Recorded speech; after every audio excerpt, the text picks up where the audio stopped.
just finished doing my September chit chat edits, and I know in that video I said I was going to be wearing my zombie teamwork shirt, but my cat Bailey decided I wasn't paying enough attention to him, and he smeared white fur all over my dark gray shirt. So I am going to be wearing my green hoodie, and we're just going to roll with that. So this video is going to be kind of 2 or 3 part. It's going to be short, but I'm going to touch on like 2 or 3 things, and it's going to be talking about lists. And by lists, I mean USA Today or New York Times bestselling list and what it means to an indie author. So that being said, I am not an expert in anything. I'm not claiming to be an expert, and I'm just speaking of my own opinion of what it means to me and what I've learned. So I know a lot of people will think that an author wants to hit a list because it's some sort of level of prestige. Like after the author hits the list, they can now walk around, ha, I have hit the USA Today bestselling list. It doesn't really work like that. The only people who actually understand the importance of that are readers. Non-readers, or I like to refer to them as muggles, they don't really get it. They've heard the term USA Today bestselling or New York Times bestselling because just like everybody knows, they've heard the term, but they don't really get the weight of it, not like a reader does or another author. So for example, you know, it helps with non-readers in certain conversations. Like I went and got furniture and I had to fill out paperwork. He asked me, well, what do you do? And I said, well, I'm a writer. And he's like, well, do you write blogs? I'm like, no, I write books. He's like, real books? Yes. I'm thinking to myself, what other kind of books are there? Should start fucking with people. Be like, no. And just leave it at that. Just see what happens. If anybody has a way of getting out of that awkward conversation, if it ever comes up again, please comment down below. I would love to see what you guys think. So afterwards, if I am asked that question, hey, what do you do? I'm a USA Today bestselling author. Oh, you write books? Yes. At least I'm hoping that's how it goes. I'm really disturbed about the whole real books question. So anyway. But in the reader community, you understand that making that list, it does have a little bit of weight to it. It's almost like an unspoken validation. This book did well. People had faith in it. They bought it. This author's doing well. That's like this unspoken validation. And a lot of readers, sometimes they won't even give a book a chance unless they have that sort of validation if they're purchasing indie. And that's why it's so important to an indie author. We don't have a big publisher behind us. So our books weren't sent to a slush pile and then vetted 1,000 times and then read by 2 editors and then chosen to be published. No. I hit the upload button. That was it. So it actually, by hitting a list, it does open doors for your authors. And that's why the support to get them to a list is so important, especially for indie authors. Like I said, you may get readers who normally wouldn't have given you a shot. Doors may start opening for you. Book signings. I know that local bookstores won't even give you a chance to do a book signing unless you're on a list or have hit a list. To them, it's why waste our time. You get appearance requests, interviews, and all of these things lead to more exposure, which in turn lead to more readers, which is an author's bread and butter.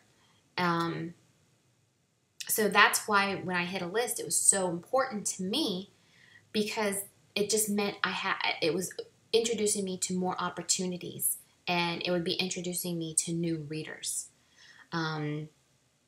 So I kind of want to real quick go over what actually goes into making a list. So I don't know if you guys noticed, but the past 2 releases, my books have released on a Tuesday. And that is because USA Today bases their list on sales from Monday to Sunday. So Monday at 12:01 a.m. through Sunday at 11:59 p.m. For New York Times, I believe it's Sunday through Saturday. So, one, you have to have a number of sales. And it helps an indie author by having pre-orders. Because we're able to gauge the number we have. Should we increase advertising? Should we do that extra, blog hop or whatever? And it helps us maneuver to get the most exposure. So that's why pre-orders are so important. The second reason pre-orders are so important is because all of those pre-orders hit at once, at least as far as making a list. If you're talking Amazon rank, whenever that purchase hits, that's when it hits the Amazon ranking system. So, for example, My Brother's Keeper had the exact same ranking as My Savior during release week because it went up for pre-order the same week that My Savior was released, and they had the same Amazon ranking of like 400. The sale hits Amazon for ranking immediately. However, it doesn't hit for as far as a list until your release day. So that's why all those pre-orders, they build up. And if you have a long pre-order period, all of those pre-orders stack up and they all hit in one day. And that will also increase the author's chance of hitting a list. It's also about timing, like I discussed, about making sure you're releasing on the correct day of the week. Any new authors out there, do not make the mistake and thinking, oh, well, the USA Today list runs Monday through Sunday. I'm going to release on Monday. No. Because as I learned, and luckily I learned it with a book, before I had a lot of sales. Amazon will post half, if not all, of your sales the day before because it's based on when that book goes live. And I think for everyone, if you have Australian sales, it will hit Monday. It will hit Sunday. So if your release day is on a Monday, your sales are going to hit Sunday, which will count for the previous week's sales list.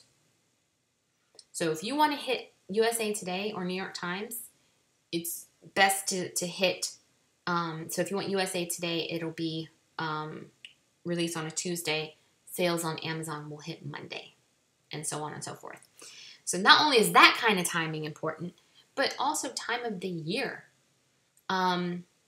Summer is notorious for being kind of slow in sales. You may hit a list with 5,000 sales on opening week. Now, if you're trying to hit a sale or you're trying to hit a list, say in November, December, and you're sandwiched between, Christine Fahan and Sherilyn Kenyon, you might as well just add Baileys to every cocoa in December because you're not going to hit a list. It's because it's also based on the number of sales happening that week. Your 5,000 sales in summer slump is nothing compared to high peak sales during holiday season. So it's time of the week. It is who's releasing around you. It's the number of sales that you've had. And you also have to be cross-platform. So as an indie author, I have to release on multiple platforms, not just Amazon. You can have a number one Amazon bestseller and you won't hit a list if you're only released on Amazon. So for me, I have to make sure not only do I format for Amazon, I also have to format for Kobo, Nook, and iTunes. And that means back matter has to be updated for all 4 vendors and uploaded and tried to be timed so that they're releasing this same day, same, release period. Anybody who had tried to buy a book through Nook during my last release period, Nook is a crapshoot. I don't know what their problem is. I couldn't do pre-orders, and when I uploaded on Monday to hit Tuesday, it didn't hit until Wednesday, Thursday. So you have that to contend with. I know somebody asked me, well, do reviews help? Yes, but not in the way you think. Reviews are not a contributing factor to a list ranking. What they do help with is if you leave a review on your respective site, mostly Amazon, it affects your author ranking, which is solely through Amazon. And it'll also, by leaving a review, once again, if you have enough positive reviews, that reader who's sitting the fence might give your book a shot where normally they wouldn't. So that's where reviews help. It's basically trying to increase your sales by influencing other readers. Also, as a side note, when an author hits between 50 and 70 reviews, Amazon by default will also start helping to promote that book. Your book will now start showing up in, also purchased by customers who purchased this book. That little widget bar at the bottom of your purchase page. It'll start appearing there. If you get enough sales, you might actually hit one of the Amazon newsletters. So that's where having the reviews help on Amazon is just leading to more exposure, leading to more readers, which in turn lead to more sales. So that's pretty much all I had. I just wanted to do a very quick explanation as to why it matters. It's not, like I said, it's not a ha ha ha. I'm an excellent writer. No, I want to meet more readers. I want to do better. I want to have more opportunities. So that's where it's important for me as an indie writer. Because that, to me, it's affirmation. It's yes, whatever you're doing okay. So,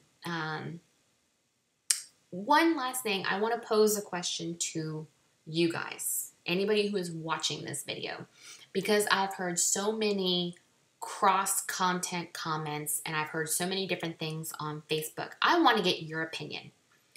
You can email me, you can post it on my Facebook, you can post it down below in a comment, but I want to know what you think. Do you think authors who hit a list in a book bundle, and I'm talking 38 books for 99 cents kind of a bundle, not like an anthology, which I consider an anthology is like 5 or 6 authors, whatever. But I'm talking like the big book bundles. That hits a New York Times list because it's 35 books for 99 cents. Do you think all 35 of those authors should be able to claim the title New York Times bestselling author? Let me know what you think. I'm very interested in seeing your responses. As always, if you keep reading, I'll keep writing. Till next time.